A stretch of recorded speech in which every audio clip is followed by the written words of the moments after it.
All right, let's do this. How are you? What's happening? What is happening? The jig is up. Whatever you're thinking, whatever you're saying about who did what and why it happened or whatever, it's done. And now that we sit here in this trauma-infused reprieve between now and the inauguration, I don't know what you're thinking, but it's not going to be good. It's going to be worse than last time. It's going to be much more organized. And we are going to be living in an entirely different system of government and cultural dominance. And that is what it is. So personal perseverance and mental hygiene and caring for yourself and others, protecting yourself and others is going to be probably the way it's going to be. I mean, I can only address this generally speaking from my point of view. And, you know, I'll go on sharing my life and my thoughts and having these conversations that we have on this show with creative people talking about expression and life stuff and transcending difficulty through creativity and art and comedy. You know, that will continue, and I think it's going to be essential to help people maintain their sanity. So before I get into all of this, let me just do some business. Jessica Lange is here today. I talked to her. She's amazing. We recorded this before the election. She's won, you know, really just about all the top prizes you can get for acting in the United States. 2 Oscars, 3 Emmys, 5 Golden Globes, and a Tony. She was recently in an HBO film, which we talked about, which was really quite amazing. I mean, she's, you know, an amazing actor. You know, this sort of creative quest for truth on behalf of any legit artist is something amazing to watch. The HBO movie, I think, it's called The Great Lillian Hall. But we'll talk about that and her life. I'll be touring in January.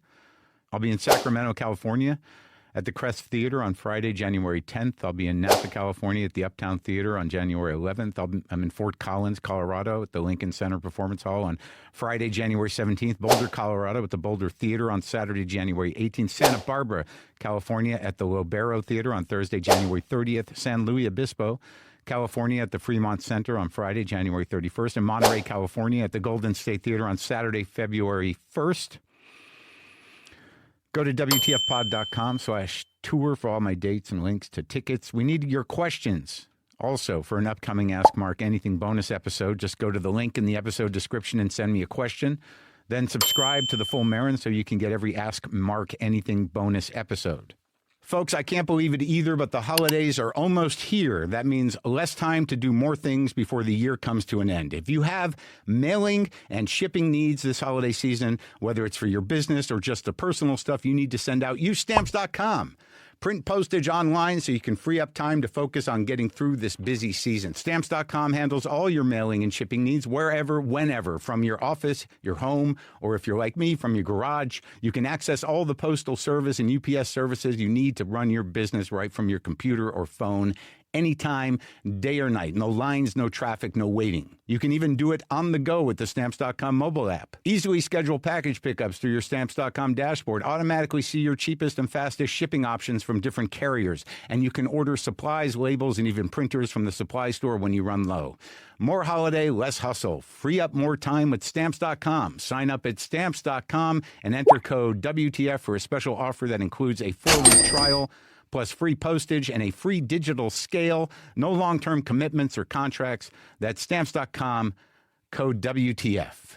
So, look, I don't know, how to speak in the way of fight the good fight or do this or do that. It all seems to have been an illusion, what we believed in and what we thought possible, even with all the faults and nefariousness of any political system or party. But so I'm not gonna sit here for the next however long and say we gotta fight the good fight. It just seems like that fight is lost. I mean, we can certainly do our bit You do service, help other people, do whatever you can. I mean, I guess that is fighting the good fight, but, politically it's over.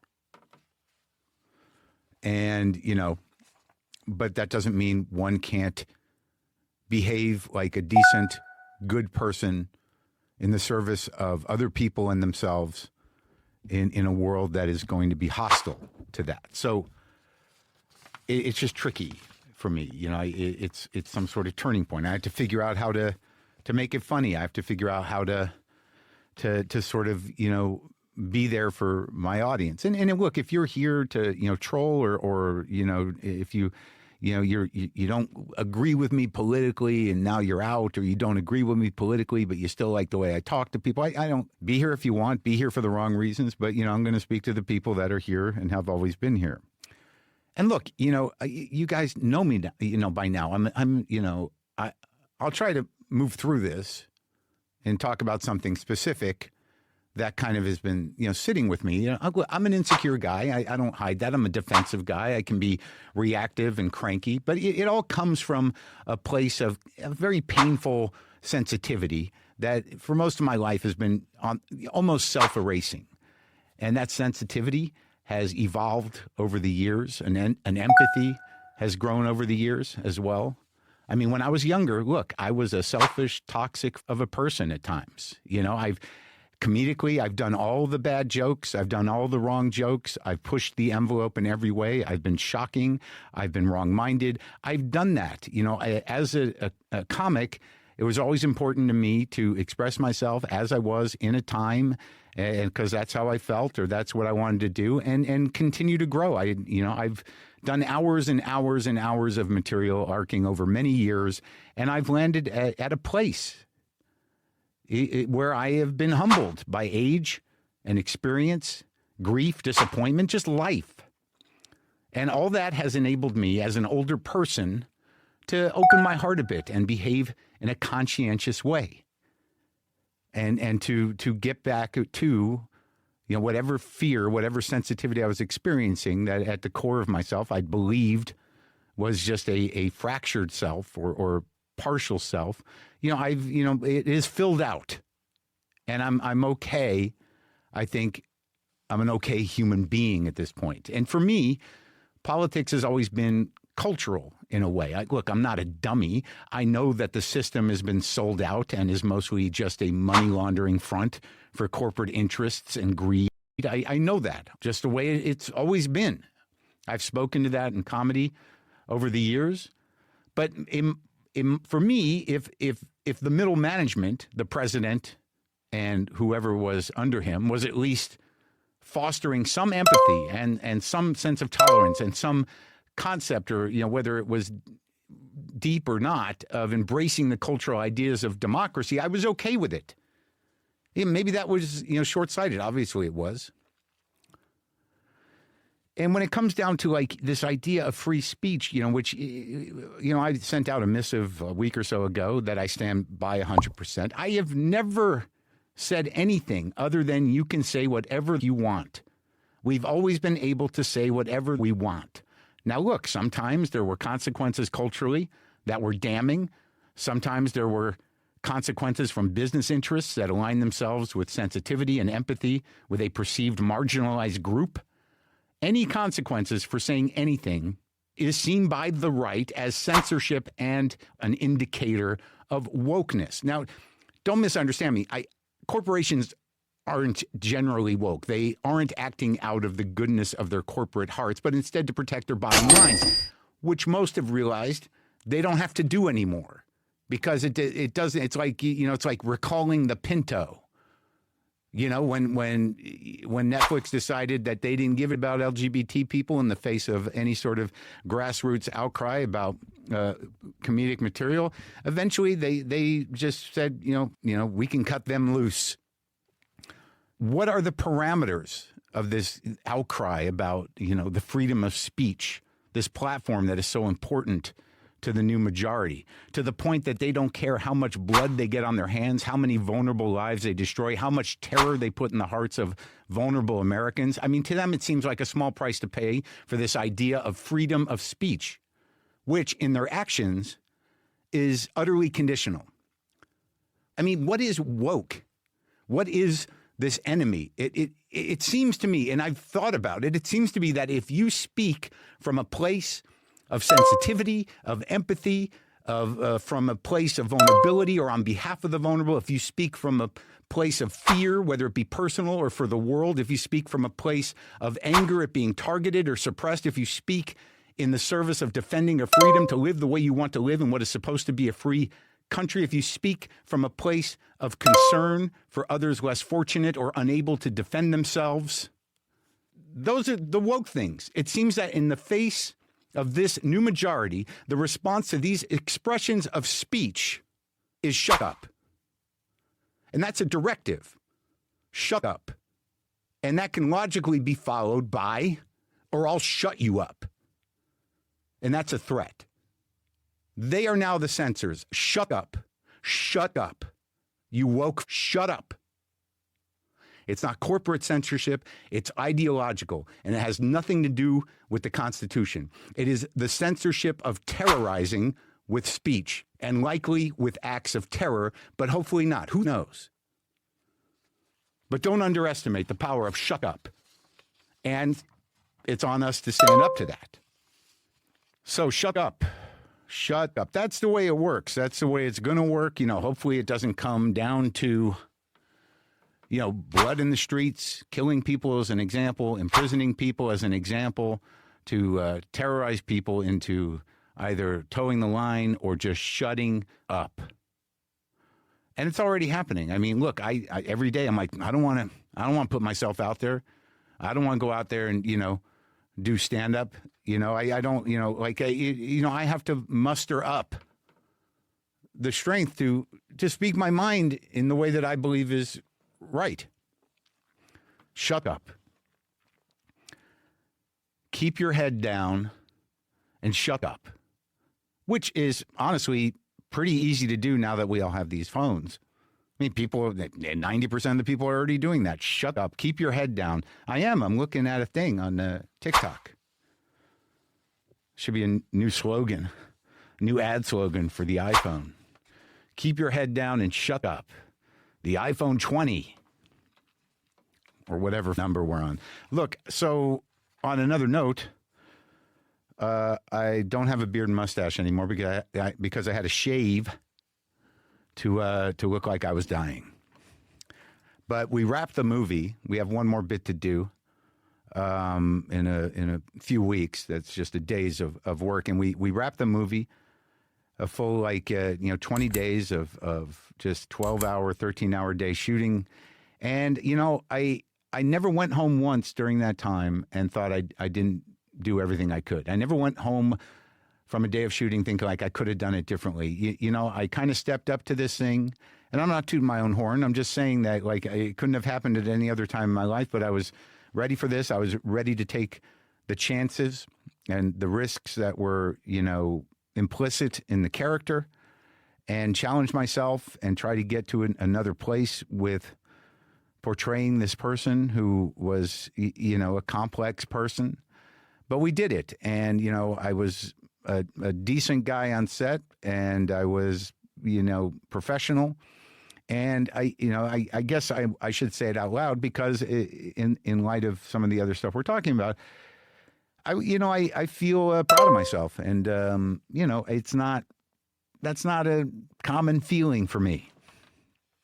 And I really hope that by the time this comes out next year or is available, that we have the ability to watch it, and people see it, because I think it's a hell of a story, and it's a very kind of complex and deep, touching story, this movie that I just did, and I really hope it cuts together well. This episode is sponsored by Squarespace. We've been using Squarespace for more than a decade to power WTFpod.com, but one thing you should know about Squarespace if you sign up today, it's better than ever. What hasn't changed is Squarespace is still the best platform to create your online presence, but now Squarespace is using cutting-edge AI technology to make building your site even easier with better results. Design intelligence from Squarespace helps you design a more personalized website tailored to your unique needs. There are also innovations when it comes to getting you paid. Squarespace Payments is the easiest way to manage your payments in one place.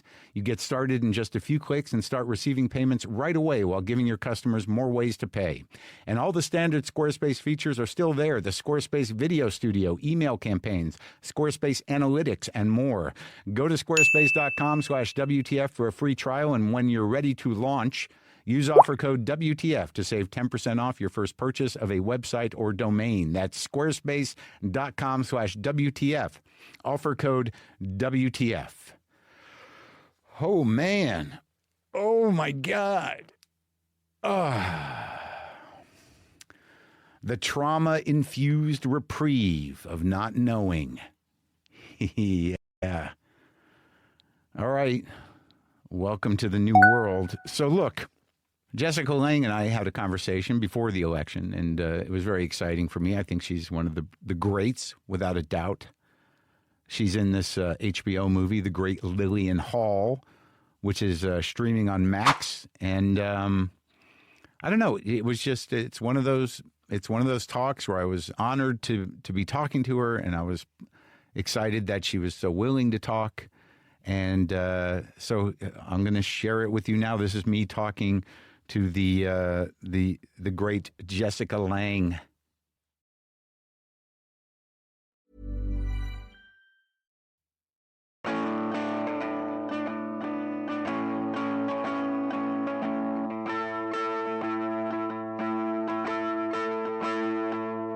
You don't live here, though, right? No, I live in New York. Oh, how's that? How's it going there now? It's back, right? Oh, it's back with a vengeance. Yeah? It's crazy. Yeah? The number of people on the streets. Yeah. Yeah. And does it feel different? I mean... It feels more frantic. Oh. It feels a little more hysterical. Really? Yeah. Like just people are like, we're doing it. Yeah. And I think, for some reason, there's a lot of tourism there. Now, why anybody New York. would... Yeah. I don't know. Yeah. But so you've got like throngs of people moving down the streets all day long, all evening. Yeah. And you just wonder, what are you doing? What are you doing? They're seeing the sights. What? You've gotten used to it. They're going. I guess. They're going to the museum. They're going to go in the Empire State Building. They're going to eat some deli food. Yeah, I don't know. Right. I don't know either. But culturally, have you do you feel like it's not the same as it used to be? You've been there forever. I mean. Well, I first went there in like 1969. That dates me. Yeah. The first time I moved to New York. How great was it then? It was so great. Yeah. It was so great because it was filled with underground artists and like theater. Yeah. And things were just like crackling. I used to remember getting to New York, and there was a physical, a visceral sensation on the streets. You could feel it. It was this energy that would just flood your body, and you didn't know where it was coming from or where, and there was that particular smell of New York, which was, I think... A multi-layered smell. Yes. You didn't want to, investigate too closely. My friend, a comic, used to do a joke about giving someone directions to your house in New York. You go, take a right at the smell, and then take another right at the very bad smell. Yeah, but it was thrilling back in those days, and filled with young people coming to the city, to do artists. Artists. Yeah, I just talked to Pacino, for like an hour and a half. Yeah. And I had no idea that, when he was a kid, 18 or 19, he was hanging out at Julian Beck's theater. What was that called? The Living Theater? Yes. Yeah. Him and Martin Sheen were like kids, and they were cleaning the toilets. Yeah. At the Living Theater. You would never have thought that would be the background of that guy. Yeah. Were you involved in that kind of stuff? Well, not with that group, but, other kind of experimental, theater groups downtown where, everybody was living in illegal lofts. Yeah. You'd have to hide your garbage because they weren't zoned for residents. And the bathroom situation wasn't great. Never. You had a makeshift shower in a kitchen that wasn't even a real kitchen. Yeah. Did you live in one of those? Yeah, I lived. The first place we had in New York was was a converted, like, flop house on the Bowery. Oh, yeah. In 69? Yeah. Or 70? 69. So that was before, it was before, like, punk rock and stuff. It was before that. And it was before New York economically totally tanked. Yeah, that was what? That was the 70s, right? Yeah, yeah. Yeah. So when you were down there, was it like down in that area, you still had a few cobblestone streets? You had, but there was, so the Bowery was still the Bowery. The Bowery was the Bowery. Yeah. I mean, we'd have, like, you'd step over people in your doorway. Yeah. And you got to know them because that's where they always slept off. Right. Their, binges. And, I mean, it was, yeah. Where'd you come in from? I'd come back from Paris. So you were in Paris for how long? Well, do you really want to know this? Yeah, because here's why I want to know it. Okay. Is because I don't think people remember how amazing it was to be an artist without a net in a way. Yeah. And I think that I notice it with some people, but some people don't have the history. But even when I talked to Al, because I had read his book, and he doesn't talk, he's not out talking that much. So with this book, he was out. Yeah. And I didn't even know if he could talk, but he loves to talk. So, but when I read the book, it was one of these things where we all have our relationship with public people, like you as an actress. People know Jessica Lange. But then all of a sudden you read something, you hear something, you're like, I didn't know that. Yeah. That's part of this process. And it also has a context historically. Yeah. So it's like sharing these stories, not unlike, doing a play in some ways, personal truth about it. It just, it sheds light on what it used to be like. Yeah. Like for an artist. Yeah. Because that's all going away. Well, it was wide open. Right. It was just complete. I mean, you could invent yourself. That's right. what I loved about that time. Yeah. Is you could just roll into town and make something up. Right. And that's what you did. Yeah. I mean. So how'd you get to Paris? How long was that? Well, okay. So the first time I went to Paris, I had met a group of young photographers, filmmakers. Yeah.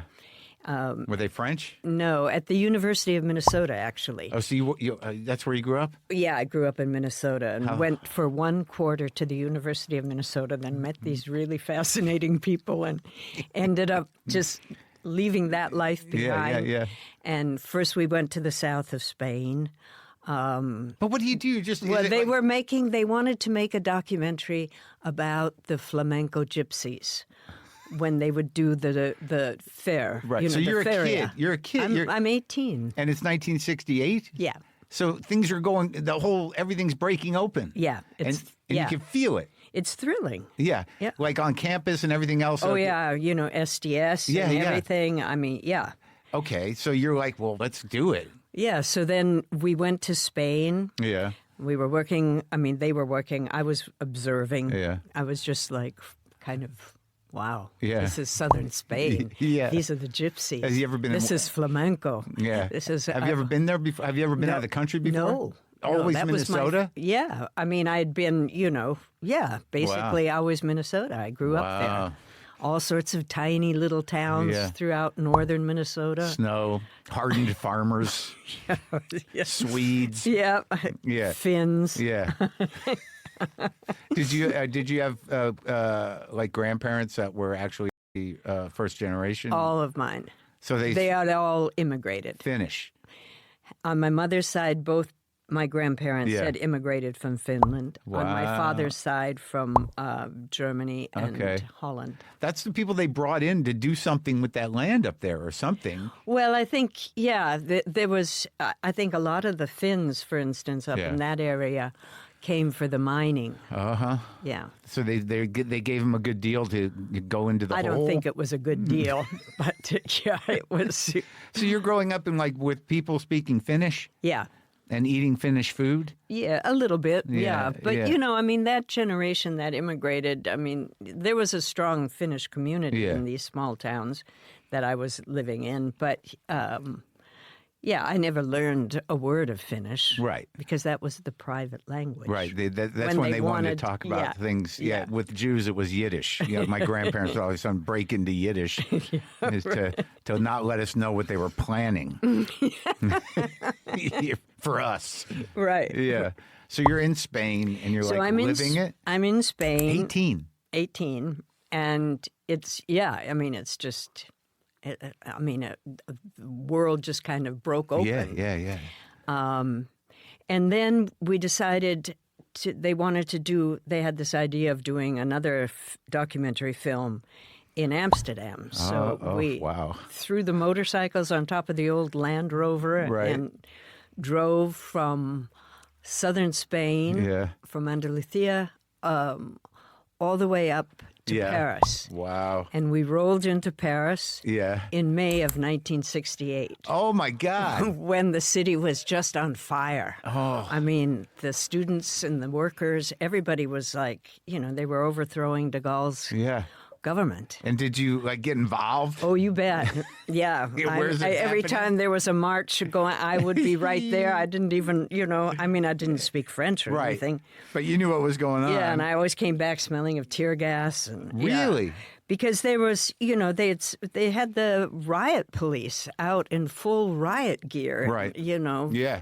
But the students were building fires like on the Boulevard Saint-Germain and, pulling up the cobblestones. So it's funny you have that history of Paris. And then I imagine over the years you've been there many times and you're just having a nice food in a nice place. Well, I did move back to Paris because when I was there, I thought, this is where I want to live. Yeah, even not speaking French. You're even this not is speaking French. Yeah, no. yeah. But I knew immediately that Paris was the place, and I ended up moving back there several different times. Okay. To live for different reasons. Yeah. But so that was and then we went up from there. We went up to Amsterdam and lived there for a while. Oh my God! In the late '60s. Yeah. That must have been crazy. Yeah. And then I went back to... What was Amsterdam like? Just full of weed and hippies? Yeah. I mean, there was yeah, there was some good hash. Yeah. And, hash. That's a European thing. Yeah. I mean, I have no idea. Do you know I've never been back to Amsterdam since? Since 1968. So I have a feeling it's not what it was. It wasn't traumatizing. You're not avoiding it because you don't. No. I just never had the opportunity to go back. So. I went there not too long ago. It's become very these places, they get on to what their tourism is. So it's okay. It's still kind of has a certain amount of charm, but it's a lot of tourist weed stuff and very I don't know. It's okay. Right. Out of all those places I went when I was touring, I didn't love it. Yeah, but every place has changed, hasn't it? I mean, not for the better. It's gotten more. It's just gotten a little boring. Yeah. In some way, I mean, you're talking about energy in New York. I still feel energized when I go there for a few days, but after 3 days, I'm like, I'm good. I was going to move there. Yeah. I was going to get an apartment, and then I had this realization the last time I went. I was on day 2 of a 5-day run, and I got angry about something. Somebody wouldn't give me a cup at a coffee shop for something. And I realized if I move here, I'm going to be one of these angry old men with a Strand book bag and 2 plastic bags just walking down the street shouting at nothing. Well, you do feel a lot of rage on the streets there. Yeah, I mean, but that's because it's a lot of people. Too many people. So where does it start in terms of where do you start doing you? Well, let's see. Then coming back to live in New York after Amsterdam, and that's what we were talking about earlier, living on the Bowery. And were you chasing a guy? Well, I was with a guy. Oh, from Minnesota. Well, he was Spanish. Oh, okay. Yeah. So you got a Spanish guy. Yeah, but I picked him up in Minnesota. Yeah. But anyhow, so the whole group of photographers kind of went back to New York. Yeah. And I got involved with what we were just talking about, like an underground theater company, a dance company. You were dancing? Yeah. And I mean, that's really a loose description of what we were doing. You were expressing yourself physically? Yes, that would be a good way to put it. Yeah. But it felt important. Some kind of physical expression. Well, like I said, it was like we just were making things up. Yeah. What the hell? And we were young and trying things out and being crazy. And, yeah. I mean, it was... So how long did dancing last? Well, then through the dancing... we got interested in mime. And there were some great old students of who were still in New York who had studied with the original company of Etienne Ducreux. Yeah. So who's the big mime guy, the French guy that's really famous? Well, you're probably thinking of Marcel Marceau. Yeah, right. But this was very different. Deeper. This is a deep. This this was the real deal. This was Etienne Ducreux who developed this technique with Jean-Louis Barrault. Yeah. Back in the 40s. And what was the foundation of that technique? Well, he referred to it as mime concrète. Yeah. So it was like, but it was a physical movement. Yeah. That was connected to. I don't even know how I would describe it.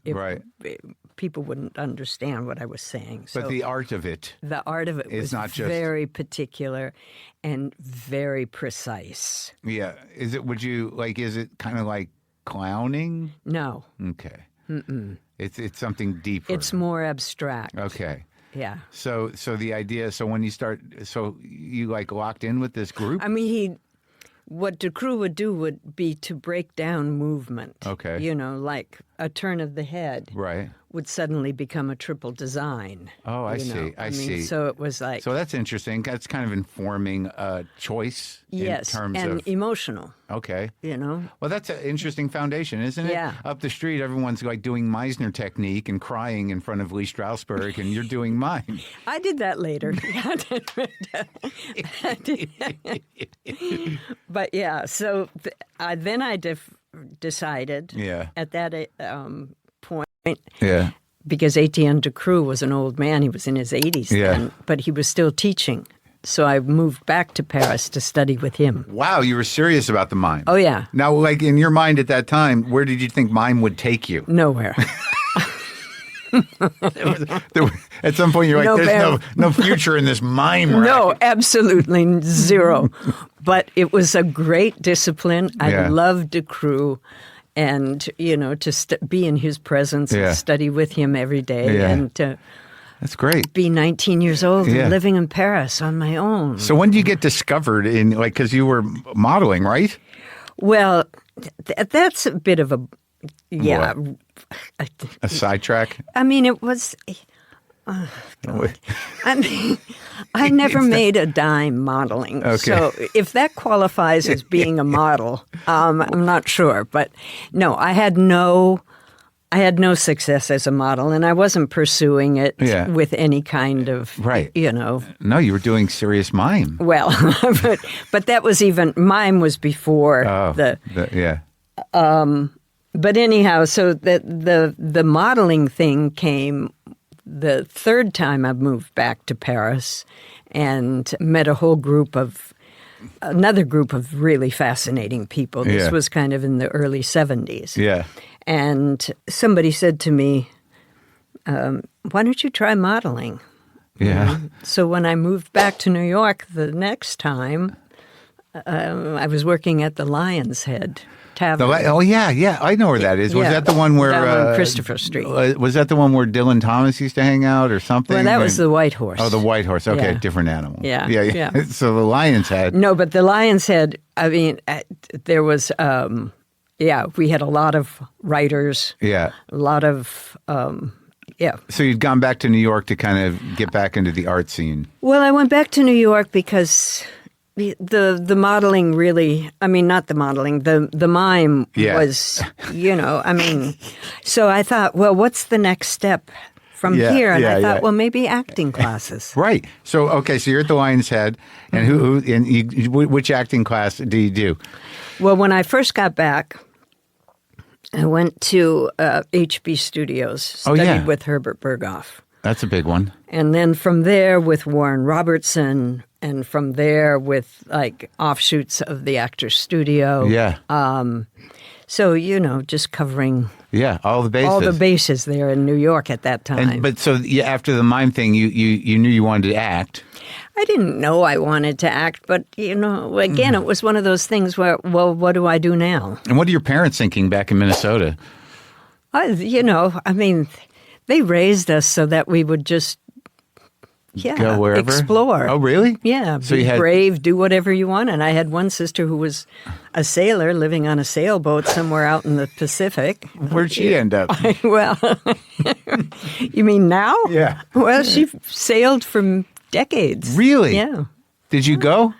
Once I did. Yeah. How was that? How were you? I'm not a great sailor. Yeah. I didn't. No. I get nauseous immediately. Yeah. So when do you start? Like, when does it start to kind of gel that you can do the acting thing? In class, Yeah. I remember one of the first scene, because I was doing scene study classes. Yeah. And one of the first scenes I worked on was from that play by Leroy Jones, Dutchman. Yeah. And it's the scene where she accuses this black man on, Yeah. And we're rehearsing. I'm in this illegal sublet on Barrow Street, right on the street there. Yeah. Like a storefront? Well, close, yeah. And, we're rehearsing this scene, and pretty soon I hear sirens and cop cars, and they're pounding on the door because they think I'm in distress, that I'm being Someone reported it? There's someone in trouble? Somebody heard it. Yeah. I thought, oh, it works this way. Okay. I must be good at this. It was horrifying, but yeah. But anyhow, so that was... when I started the acting classes, it felt to me like everything just came together. Yeah. It fulfilled all sorts of things that I had been in the process of discovering. Sure. And were you somebody who wanted to get out of yourself?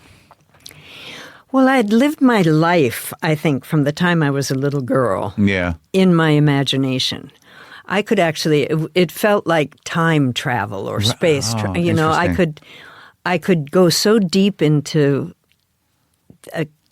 make believe. Yeah. That I could escape whatever was around me. Oh, yeah. And I think about that now because, you had to rely on your imagination then. Right. As a child. Right.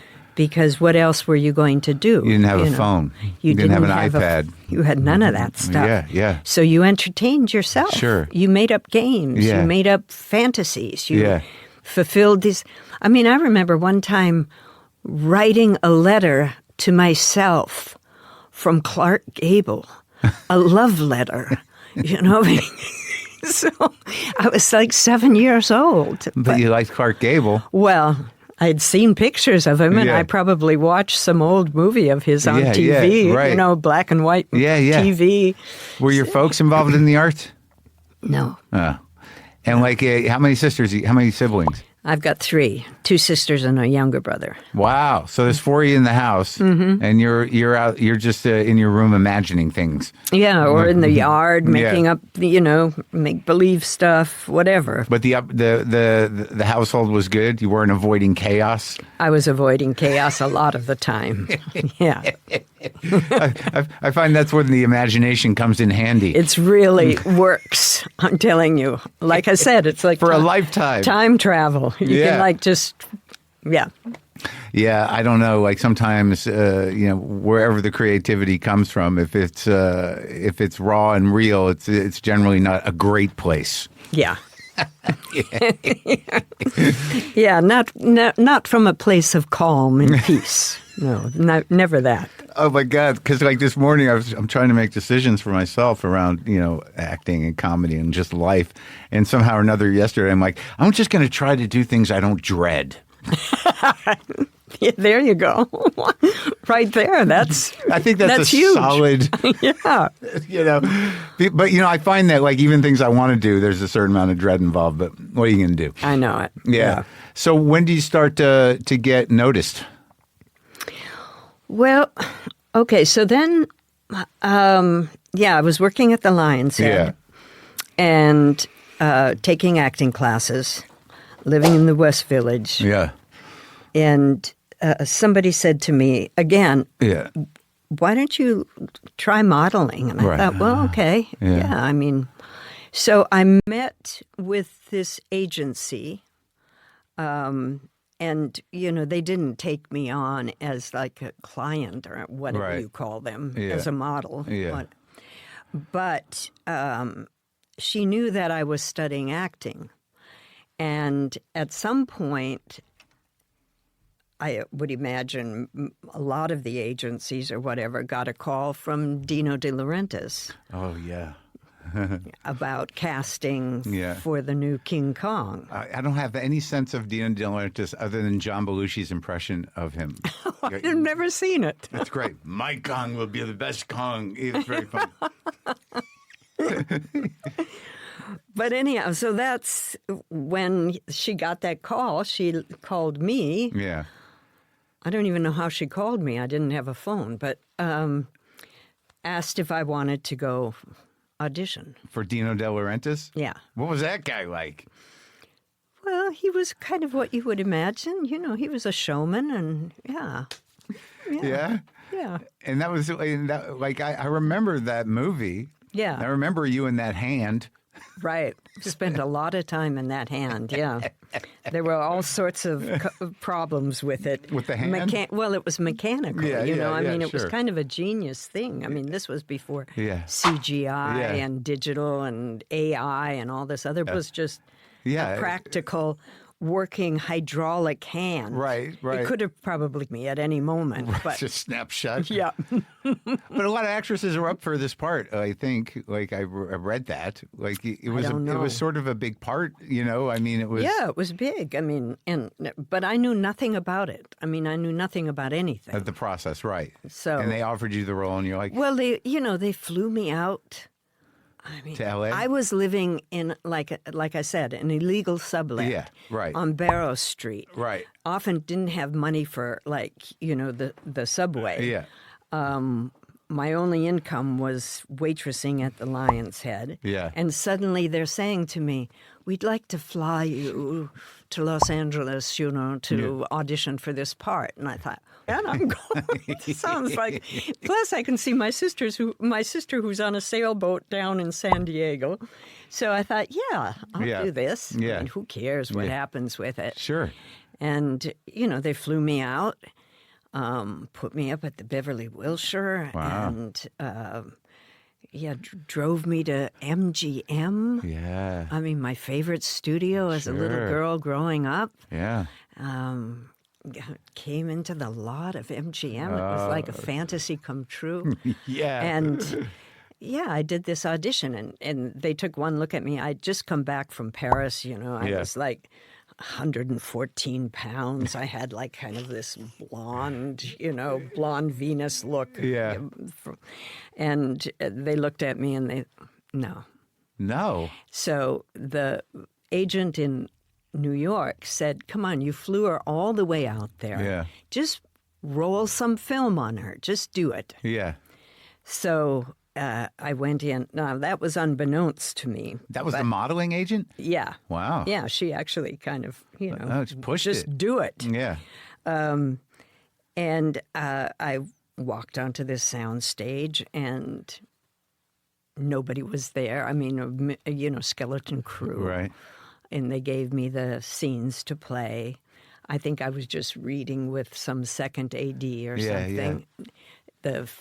There wasn't the director or nobody was interested in just watching me. So. Yeah.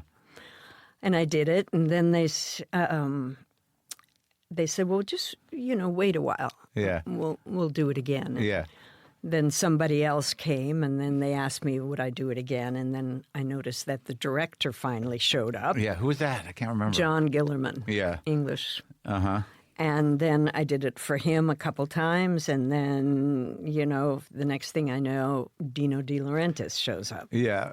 So, and I'm just doing this. The scenes are kind of, I don't know. Silly, I think. But yeah. And yeah, I finished and I left. And by the time I got back home, they called and offered me the part. Yeah. So that's it. Yeah. And then you got to go. And then I had to do it. Yeah. This was not the break I had ever anticipated. As I thought, I'm a New York actor. Yeah. I'll do like theater. We'll do showcase. Try to find an agent or manager or something. Then off Broadway, maybe some underground theater. Yeah. Maybe someday do an off Broadway play, maybe at the Public. Or, Right. That's how I imagined the trajectory. Yeah. But no, you're going to be. But no, I'm going to be in the most expensive film made up until that point with like a big mechanical hand. Yeah. Yeah. But was the movie a success? Yeah. Yeah. And it brought you attention, but I guess from what the bit I read, that despite the trappings of that particular movie and whatever anybody thought acting was, Pauline Kael championed you. She did. God bless her. Yeah. I mean, it was like, she went out there. Yeah, and like throughout your career, it seems that she was a big supporter. Yes. And that meant something then. Oh yeah. Kind of got you in, I bet. I don't know. I mean, I'm sure it made a difference, but after Kong, then I didn't work for 3 years. Nobody took me seriously. Oh, really? Oh, yeah. What were you doing for 3 years? I went back to live in New York and back to the Lion's Head? No, I didn't do that, but I did go back to New York and take more acting classes. Okay. Yeah. And is that when you met Fosse? Yeah. Yeah. Yeah. Well, how was that guy? He was great. Yeah. He was great. He was. I mean, he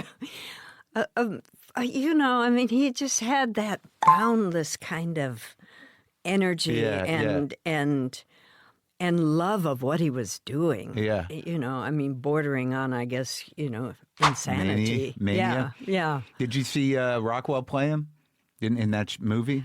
I didn't watch it. You didn't want to. We're going to hold your memory to yourself? Yeah. I mean,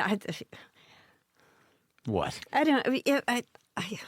Well, yeah. I mean, I guess these stories are interesting and should be told, but I don't leave them alone. Well, right. Yeah. Why dig them up? Why? Just look at what they did. Yeah. But I think with somebody like him, because so much of it was ephemeral, in that once the dance was done, the dance was done. Yeah. So I think for somebody like him to give him a good, going over as an artist was, I think it's okay. Yeah, no, I'm sure it was. I just never. Because I don't know, like for me, like, I've seen dances done that he had originally choreographed, and those sort of live on in style. But like, it wasn't until, and I saw All That Jazz when I was a kid. Yeah. And you just sort of like, once you start to realize, like, this is based on a real guy, and the real guy's directing this movie about himself. It's like this guy, like, because I remember, like, just because I don't remember when did it come out? 79. So I'm still in high school, and I'm kind of a creative kid, and I just watch those scenes of him, in the shower with a cigarette hanging out of his mouth, or taking his Dexedrine or whatever it was, and I'm like, that's what I want to do. I don't even know what the art is, but I'd like to take a shower with a cigarette and not know. Yeah. It's showtime. Yeah. Did he do that? I mean, I knew Fosse pretty well. Yeah. I mean, it was, he was a wild man. Yeah. And Scheider did a good job? I thought Scheider did a great job. Underrated actor. Yeah. So good. Yeah. He's always so good. Yeah. And you were this the most beautiful death apparition that ever Leave it existed. to Fosse that his idea of death would be a beautiful woman waiting for him, right? Like Right. this kind of angelic. Well, that's her name in it. Yeah. Yeah. It's kind of an amazing scene. That Yeah. whole, like when Ben Vereen shows up, it's like, I know. it's the best. Yeah. And, No, it's a great film. I love it. Yeah. I like his movies. Yeah. Everybody's good in it. Oh, my God. Across the board. Yeah. It was good. And what you could glean from his personal life was also, who was that woman who played the girlfriend, the tall woman? She was great. Anne Reinking. Oh, my God. Yeah. She was great. Yeah, And she was his, his main muse at. Oh, yeah, at the time? Yeah. Now, did you ever do any more serious dancing after, like, spending time with that guy, or did you bail on the dance? No. No more dancing. No, disco dancing, that was the extent of it. But but then you just sort of go. That's when you start working, right? I mean. Well, I did that film for Bobby, All That Jazz. Yeah.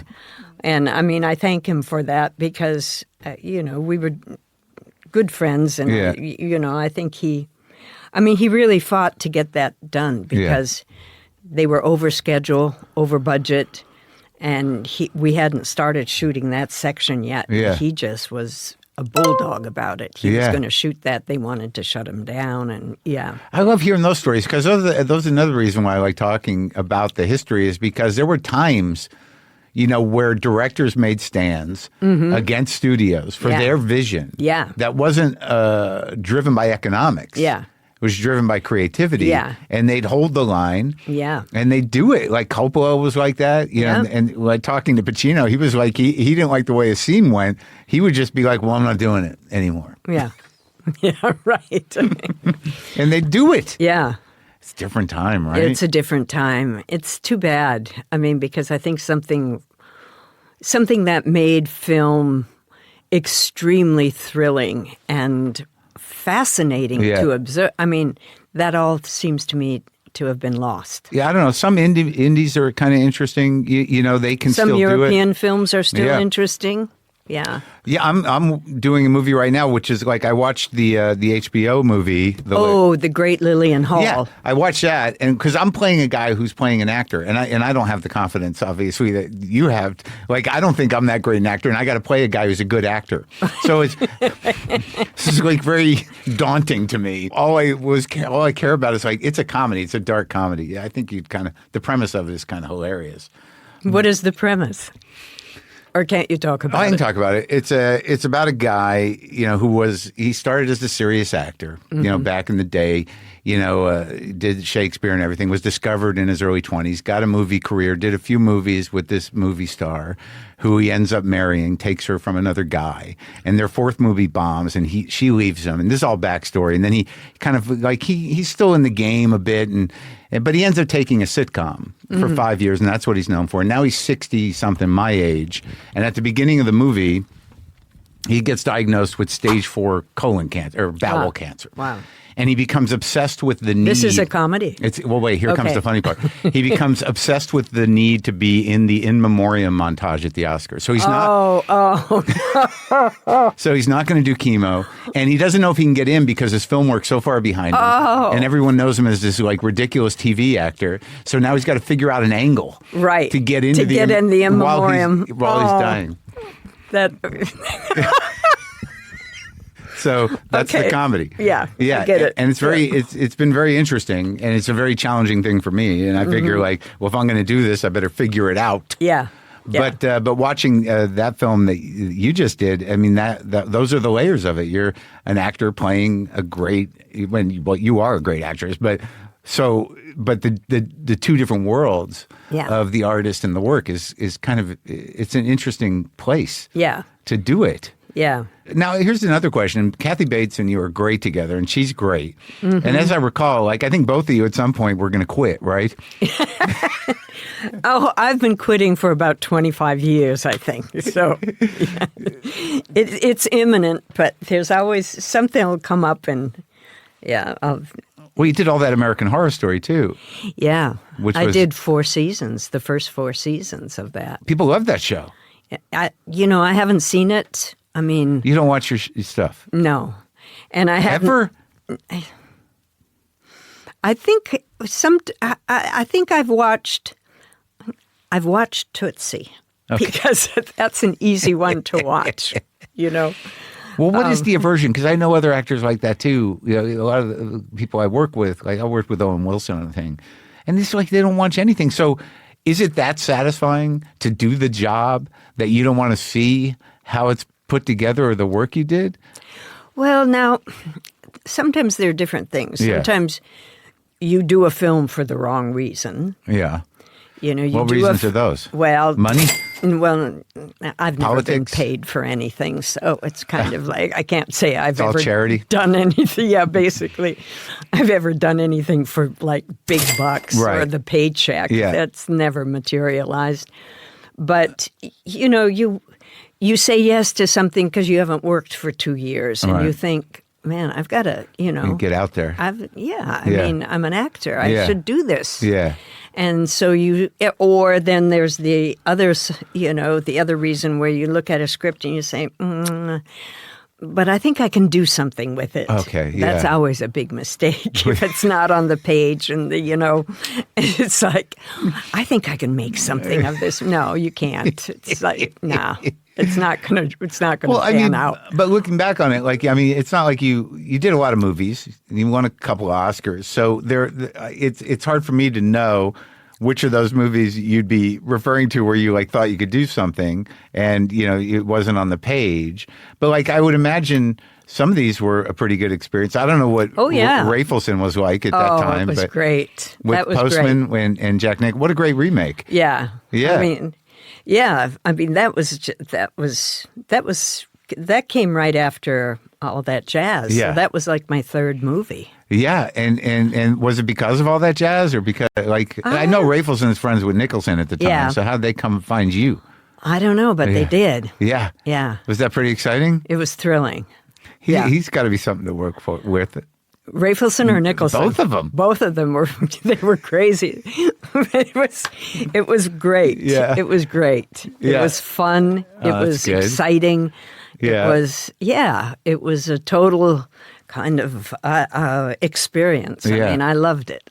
I love both of them. Do you think that when you took Frances that was the first profoundly challenging role? Yeah.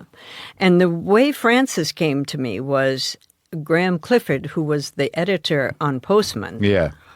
When he saw he's watching hundreds of hours of footage of you. Yeah. Yeah. He immediately thought of me for Frances. Yeah. And that's heavy business. Mm-hmm. And then you've done a few movies that are pretty heavy business. Yeah, I like those. Yeah. I like those. It gives you something to do. Right. But were you confident in your ability heading into that movie? And I only know this from my limited experience of acting. You read a script like that, you're like, well, I'm going to have to go deep and get into this place. Yeah. That's going to be, disturbing. Yeah. But that's part of the challenge, right? Yeah, that's what makes it thrilling. Yeah. And was it? Yes. Yeah. Oh, my God. Yeah, everything about that. I mean, I loved her. I loved Frances. Yeah. I loved her spirit and, and the tragedy of what happened to her. Well, just even the idea, I imagine when you read that this was a practical form of treatment for people with a certain psychological disposition that you would just lobotomize them. Yeah. I mean, it's when you really think about it, it's crazy. I mean, shock therapy is one thing. Yeah. Somehow or another, they're doing that again, but not in as painful a way. But lobotomy, that's pretty that's pretty absolute. Yeah. Mm-hmm. There's no coming back from that. No. And they treated, I don't know if it was predominantly women with that. Probably. Right. The hysterical or whatever. Right. So just the idea of that part of history and in terms of time travel, that must have been disturbing as hell. And the doctor who performed it on Frances was actually the foremost proponent of lobotomizing. Yeah. Oh my God. Yeah. I mean, in the scene that we played, it was based on what really happened. He's actually giving a demonstration. Yeah. To to a medical class. Right. This is how you stop the woman. Yeah. From feeling. Yeah. Yeah. Yeah. And once you got to those places, like in terms of being an actor, were you like, well, there's a resource that I can draw from now forever until it exhausts me? Yeah. No, I mean, I hate to admit it, but I'm always drawn to like the darkest part of a character. Yeah. Because or the madness in a character. Yeah. Because it allows you so much room to just experience and experiment and places to go. Well, you got to be willing. I mean, that was an interesting thing, like because you had done enough. I think work and your spirit was of a certain sort, but the vulnerability of madness is still vulnerability. Yeah. Right. Yeah. And you got to put yourself out there in a very kind of raw and disturbing way. Yeah. And you just got to be willing. Yeah, and go to really dark places. Yeah. Well, do you feel like that perhaps you were or still are? Well, I would think you probably got most of them out. I mean, how many demons did you have to exorcise? Well, there were quite a few, yeah. I mean, certainly enough that, carried me through several different characters. Blue Sky is another one. Yeah, Blue Sky is another one. Blanche Dubois is a classic and one. You did that a lot, right? Yeah, I did that 3 different times. And so when you get, so after you do Blanche Dubois once. Yeah. Yeah, and then you're like, well, you want to do it again? Do you think like, well, I think I can get something deeper or more? Yeah, I mean, I just want, also because, I mean, with like Williams, he's giving you this template, this kind of map, this road map. Right. And it's so rich that, I mean, it's the same thing with, now I've done Mary Tyrone from Long Day's Journey into Night. Oh, my God. 3 times. That's when's that coming out? Oh, Didn't you guys record it? Yeah, we did. We filmed it. But that's like post-production hell. I have no idea how soon that'll come out. But as an actor, you feel like, okay, I've done this once, I've done this another time, I've done this another, and yet it's a bottomless well, that character, that part. There's no way you could ever exhaust it. Right. So that in itself is fascinating. Because once you get into that zone, it's unpredictable. Yeah, and it's endless, the possibilities. Just like one little sidetrack here, and it takes you down a whole different place you've never been before. And it's like, I mean, it's an amazing thing about chaos and darkness. Yeah, but also about brilliant writing. Right. So those are the guardrails. Yeah. In a way. Yeah, because you have somebody like, O'Neill. Yeah. Who's writing about his mother. Yeah. Or you have Williams who's writing about his sister. I mean, you're grounded in this, like, the most personal kind of truth. And what they've gone through to write this, and therefore it's like, it is endless. Right. It's like a bottomless well. And it's it's a human constant. Like it's like almost like a truth. Yeah. That's interesting because it really has to do with the writing ultimately. And those are trustable people, Tennessee Williams. Yes, those are 2 good ones. You can usually rely on them. You're not going to be like, no, about this line. Yeah, I don't know. What was O'Neill thinking here? It just doesn't really work, I don't think. Well, I guess that's the journey. And I think I learned that more specifically with Pacino, that, you talk to that guy. There's this idea that, like, he didn't get into it for money or celebrity. It becomes a pursuit of truth. Yeah. Which is really kind of amazing. Yeah. That any little, like, and then I talked to another guy, and I'm always gleaning stuff from actors. I needed, what was his name? Robert Patrick, who was in the Terminator movies. And he was like, look, you just have to look at each scene as a 1-act play. That was very helpful. Yeah. Like each scene has got an arc in there. Yeah. So if you're breaking them down, you're doing film work, it's kind of helpful. Yeah. But ultimately you're servicing what is the truth of the scene, what is the truth of the story, right? Well, I know when I was working with Kim Stanley, I mean, oh my God, she's the best. The brilliant Kim Stanley. She's the best. No one knows enough about her. No, I know it. Why is that? I don't know. People should be studying. I mean, I did this many, many times before I would start a film. I would watch The Goddess. Oh my God. And I would because it would inspire me. This was what great acting was. Totally. But I had the opportunity to work with her twice, actually. But the first time was on Frances, where she played my mother, who was also, I got to watch it again. Responsible for the insanity and putting Frances away. Right. Yeah. But yeah, working with her, it was just, and we were coming from the same place, and we had spent weeks doing just improv work together with like a moderator, somebody from the Actors Studio, this great coach, Sandra Seacat. Yeah. And she would just set these things in motion, and Kim and I would do improvs for hours and hours and days. And really? Yeah. And you had that kind of time then? Yeah. Yeah.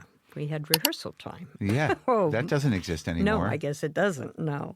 Oh. So, but, watching somebody people should study her. Well, yeah, there was a moment there, I think, where she was considered the female Brando, and then The Goddess, which is like, it's pre those kind of movies. It's a little before, it's got to be, what was that, the 50s? Yeah.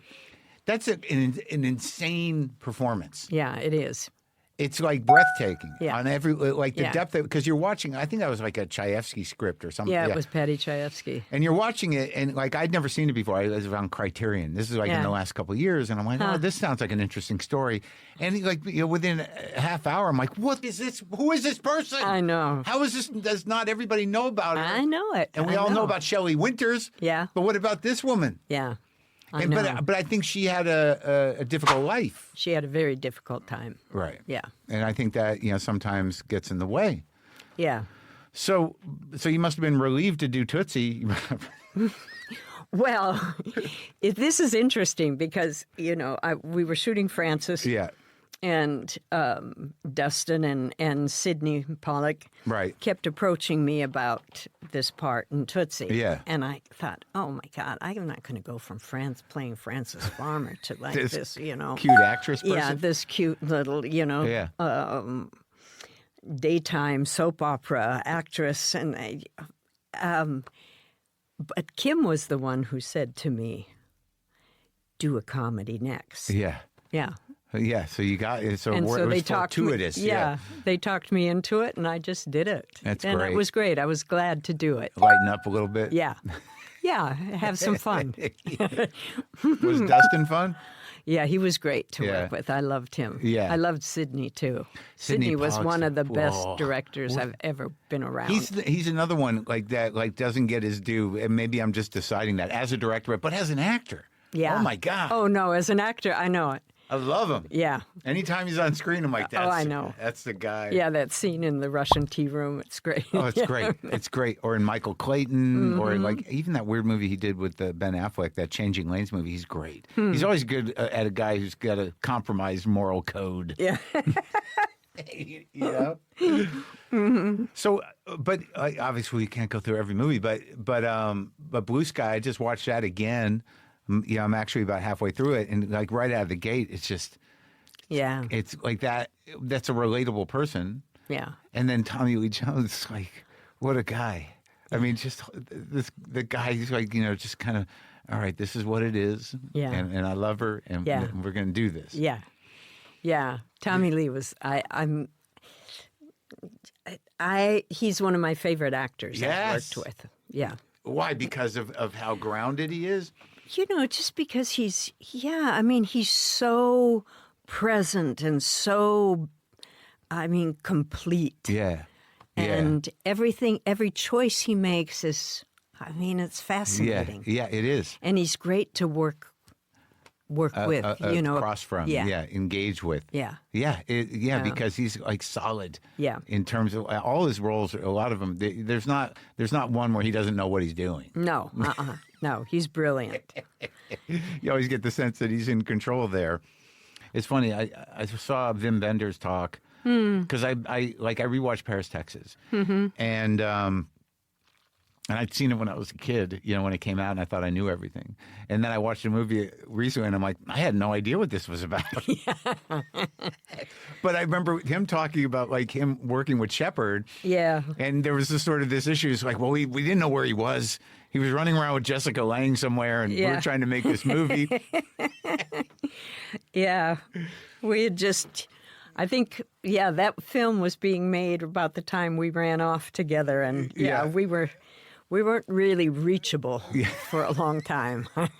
You were somewhere with horses. Yeah. Well, that guy was like a genius. He was. Yeah. You were with him a long time. 30 years. Yeah. Yeah. And what was it? Did you, when he was workshopping stuff, did you do his stuff? Or did you keep it separate? Yeah, I mean, the couple times that we talked about, or me doing like, a play of his or something, or an adaptation, I was pregnant, so, that didn't turn out. Right. We did a film together. Was that country? That was, that's where you met? Acting together. Oh, yeah. No, we met on Francis. Oh, right. Okay. Wow. Yeah. Yeah. Francis was huge in my life. Yeah. Yeah. For everything. For everything. Yeah. Yeah. No, we did a film that he wrote and directed called Far North. Oh, right. It's about a farmer? No, that was country. Oh, okay. And that was something that I had developed. Okay. As a film. Yeah. And so we worked together on country. Yeah. And then we did this film that Sam wrote and directed called Far North. Okay. Yeah. And the other times things didn't pan out because I was having babies, stuff like that. Couple babies. Yeah. Well, it's interesting, like in terms of really thinking about his, the parts for women in Sam Shepard's oeuvre. He seemed to be pretty much obsessed with exercising whatever demon his father was in every play. Yes, in every single play. Yeah. There's always some dark character with a spectrum of issues. Yeah. That would show up. Yeah. Yeah. How'd you feel about him as an actor? I thought Sam was great. Yeah, I think too. he was underrated. Totally. Totally. Like in The Right Stuff, and I think Kim Stanley's in that. Yeah. She plays the barkeep. Yeah. And she was not happy on that film. Yeah. She was very unhappy on that film. And they would always send Sam to try to get her out of the trailer and come to the set. So, oh, my. She used to call Sam Old Horse Eyes. Because he always looked like he was ready to... Oh, yeah?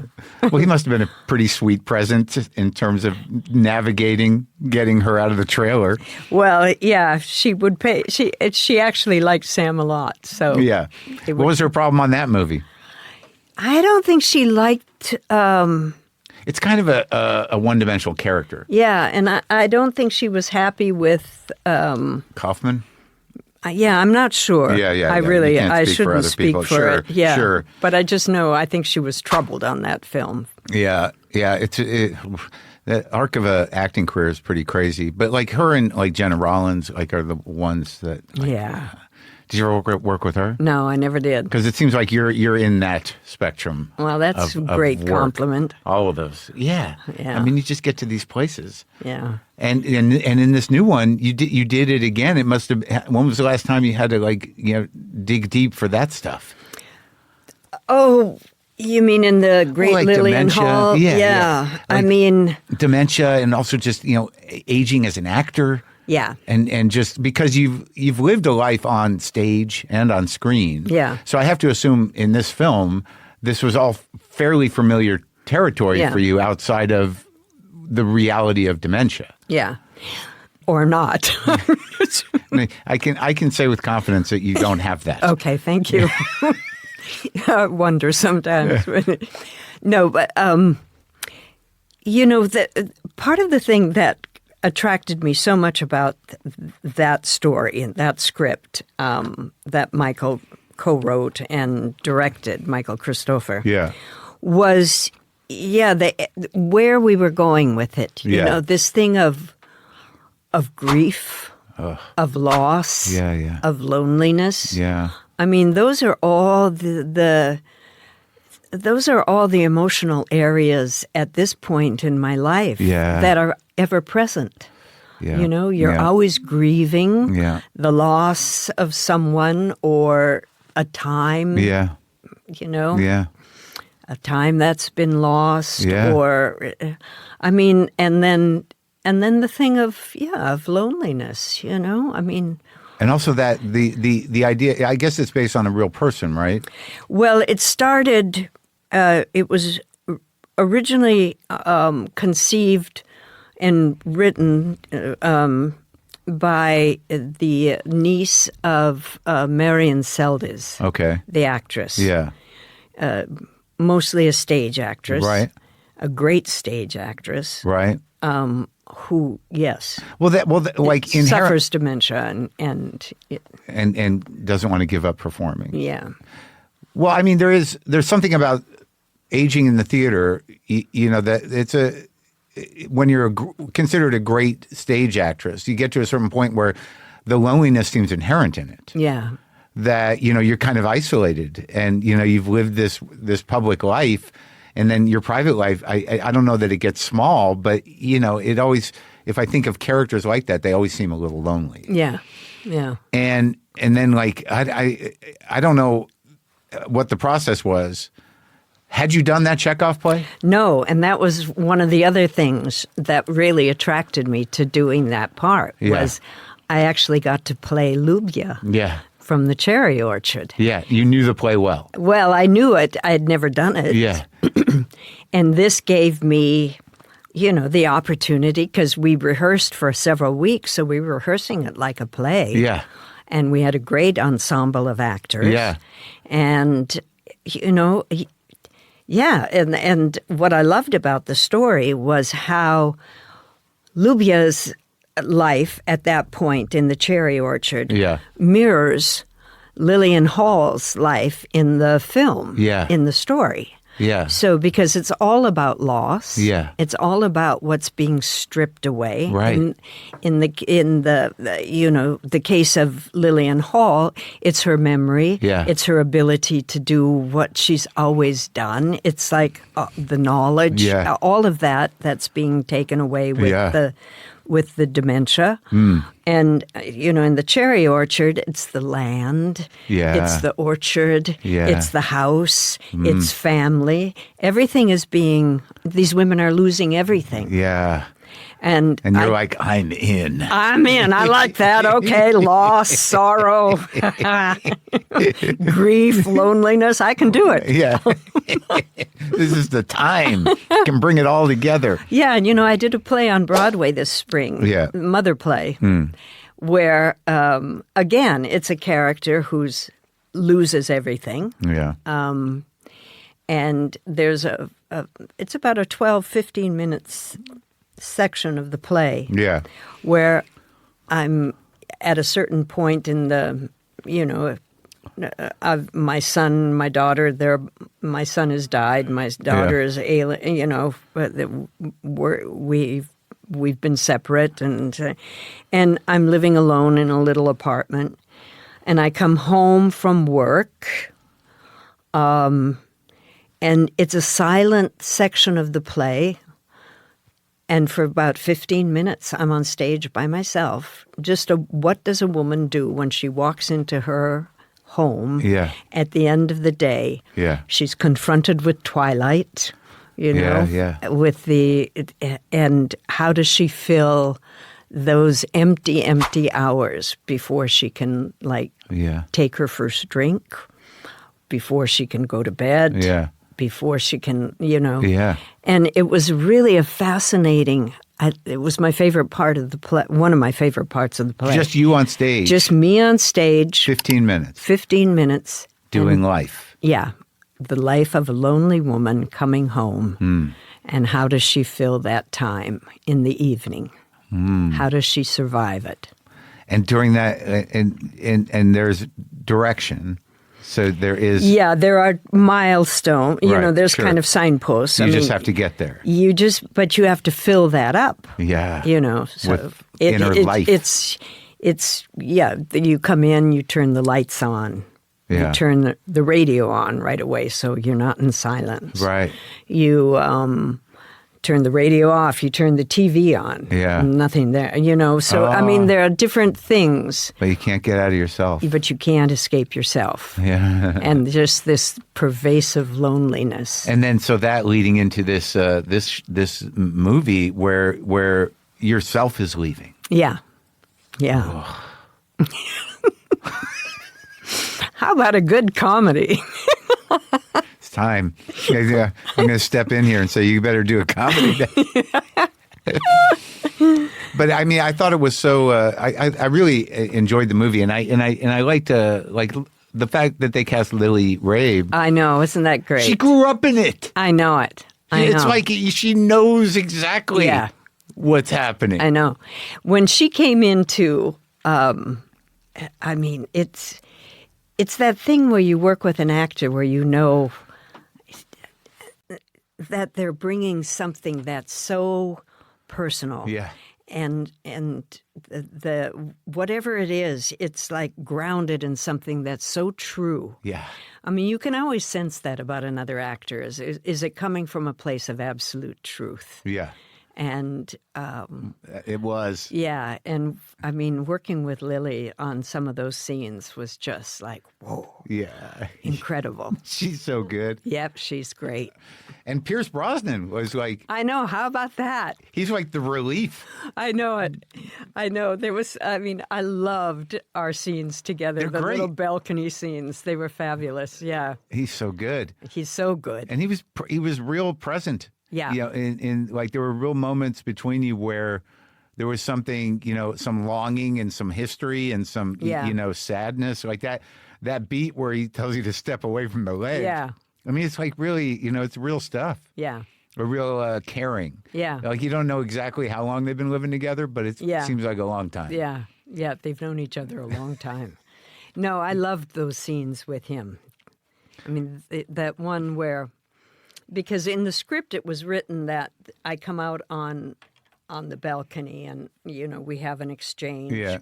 And then I'm standing there and I drop my robe and stand there in the kind of, the evening light. And I said early on, I'm not going to do this. I'm not going to stand here naked. Yeah. So... let me... Those days are behind you. Yeah, those days are long gone. And besides, he doesn't want to see it. Yeah, so yeah. It's like, So I said, let me ask him to kiss me. Yeah. Oh, that's what that decision was. Yeah. Yeah. And, I love that moment because it's a woman who probably hasn't been kissed for a long time. Her husband's been dead quite a while. And there's no possibility that she will again. Yeah. So, but there's something about being kissed that she still wants to, Remember experience and remember it so she can maybe take it with her. Yeah. And it was such a great... Yeah, it was good. It was such a wonderful scene to play with him. And I haven't seen like Bates really do the business in a long time. Yeah. And she like dug in. Yeah, and she it was did. pretty great. Yeah, she was wonderful too. Yeah, I thought it was great. And so in the process, what was the hardest thing for you in doing that person? When Michael came in, he moved a lot of the scene. I think in the script that was sent to Michael Christopher originally, the opening night of Cherry Orchard came in the middle of the story. And then after that, you just kind of tracked this woman disappearing. Oh. But what became interesting for him and what ultimately was the most interesting for me was to see somebody desperately trying to stave that off. So to start with to have the play, the Cherry Orchard, ever present all the way through. Yeah, right. And also not to get to the end of the Cherry Orchard until the end of the film. Yeah. And then, you know what the outcome will be a couple years down the road. But what was more interesting than playing that was how she fights against it. Yeah. And, Yeah. her singular bravery and tenacity and to get through this play, one last play, because the theater has meant the world to her. Right. And you get the sense at the end that was it. Yeah. And she did it. She did it. With the help of Kathy Bates. Yeah. And a cast. Yeah. Who was ever present and supporting her. Pretty great. Yeah. And in that, I don't know the play well enough. In that moment where you speak directly to your daughter, is that in the play? Or no. Okay, so that was just sort of this. Yeah. She kind of takes the language and moves it around a little bit. That was great, that moment. I'm getting choked up now. So when you, do you, when you do these things, in terms of, speaking of your own life, do you, how often are you navigating darkness? Yeah, I mean, more than I should be. Yeah. More than I wish I were. Always, or more, or is it more now? No, I mean, I think I've always, but maybe it's more now because I'm much more alone now. Yeah. My children are grown. Yeah. They're out of the house. Yeah. Sam is gone. Yeah. The generations before me, they're long gone. Right. So it's it's narrowing down. And I guess that's where, because I always wonder with certain types of performers, not necessarily you, but that there comes a point where you don't want to stop because it gets you out of that. Yeah. Yeah, and I mean, I still love doing it, and there's still a lot to discover and to experience. So, it's just, and I guess, in a way it is. It takes you out of yourself. Yeah. Which is always a good thing. And you don't get, and you don't get exhausted. I heard a story about Brando sending Jack Nicholson some sort of letter after he saw The Crossing Guard saying, it was an amazing performance, and that's why I can't do it anymore. I don't have it's exhausting. Yeah, yeah. If you're really doing it, it's exhausting. I did notice this time doing the play, and we had a 12-week, 15-week run, whatever, with previews. With the mother play? The mother play. Yeah. I've never been so tired. Yeah. And,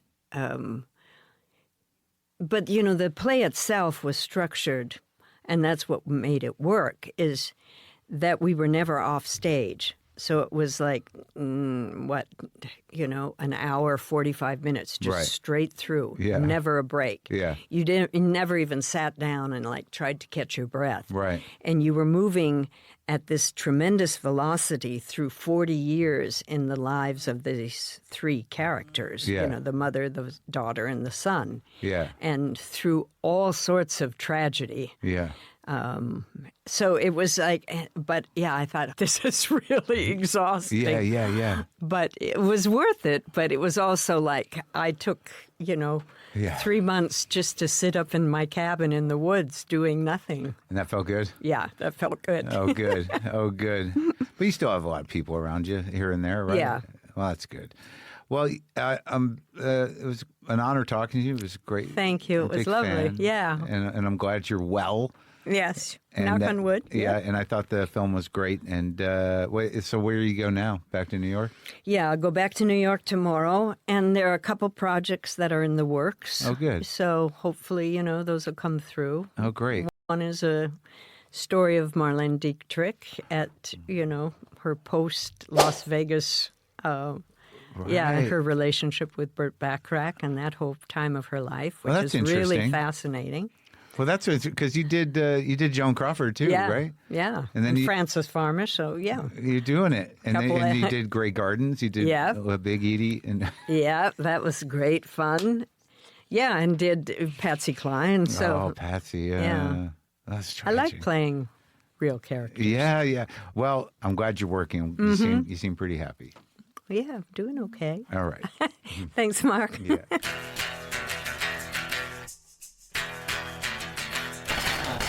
There you go. The great Lillian Hall is streaming on Max, and it's a good watch. It's a deep performance. Hang out for a minute. Hey, people, if you're looking to dive into some old WTF episodes, you can check out Jessica Lange's King Kong co-star Jeff Bridges on episode 853. That's available for free on whatever platform you're using to listen to this episode right now. You like playing these Western type of dudes? I remember, Westerns, my dad, who's in a lot of great Westerns, High Noon. He was in that, whenever he'd come home from work dressed up like a cowboy, I'd put on his boots and his hat and, cowboys. Sure, man. What a time. And you did that thing what Bad Company was sort of a Western, Bad right? Company, that was, Bob Benton's first movie, Is that a deep movie?